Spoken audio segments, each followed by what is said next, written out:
the day I got shot, I lost everything, my job.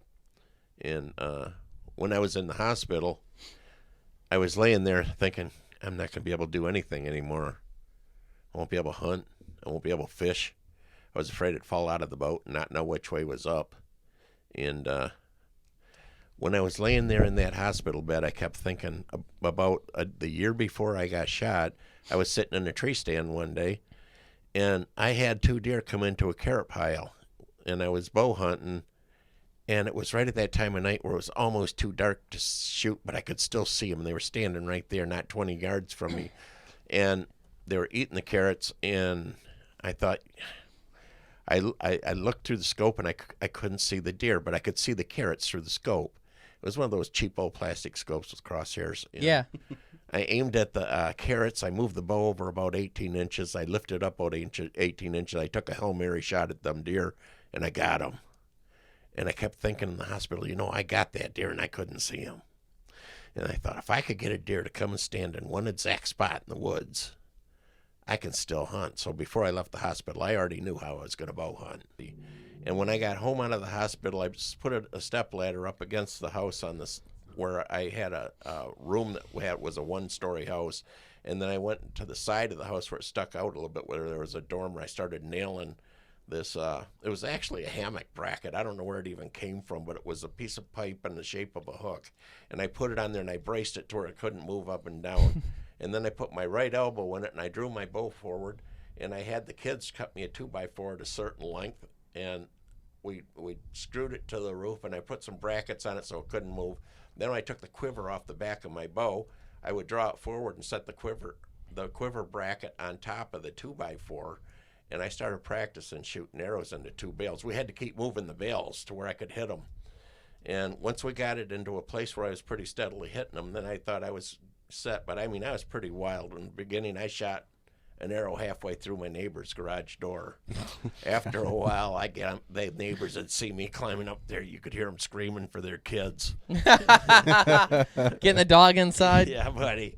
But I had a friend who owned a bow shop, and we built a portable one with wheels on the back and a handle on the front. Had a seat on it and the hook and the joystick in the front. And I practiced with that, and I literally shot thousands of arrows until I could stick 50 in a row in the size of an orange at 35 yards. That's awesome. And then I went up north Michigan, and I built the same thing up in a tree.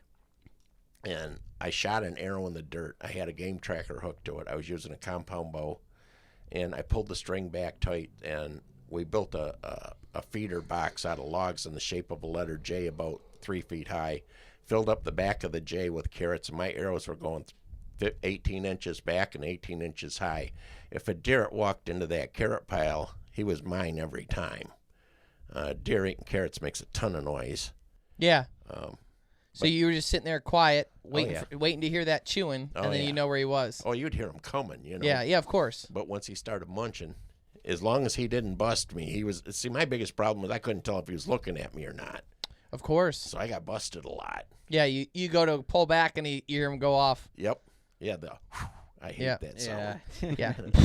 But so the point exactly. the point of the logs was to funnel the deer into a specific position. Right. Well, the deer are lazy. They'd walk up, they'd look over the top. They wouldn't bend down and get one. They'd walk around to the opening. Now he's standing perfectly broadside to me. He's got to be up there certain depth to get to be able to bend down and pick a carrot. Right. But I quit hunting like that. Why? Because I had no choice over the sex, size, and I bet you'd be pissed off in an antler point restriction zone. Well, he's chewing like a 4-pointer. Speaking about chewing, like I had a farmer let me hunt on his property, and I had a carrot pile set up just like this whole outfit, and I had these deer come running through the woods, and they ran right up the carrots, and they just started crunching like crazy, and I'm thinking, no way, man. And I hurried up and got the draw back. I'm sitting there listening, and I realized I released on my bow and didn't shoot and just set it on my lap, and I realized something's wrong. I don't know what it is, but something's wrong. They're eating the carrots too fast, and all of a sudden I hear, Oh no. Oh. I went back to the farmer. I says, how much for a cow? Ah! He says, oh, you didn't shoot one of my dairy cows, did you? And I says, no, but it was that close. I says, how much if I shoot one by accident? Yeah. He says, we're going to move your bait pile. But, stuff like Sound that like it'd be easier to move the cows. You got that right. You know?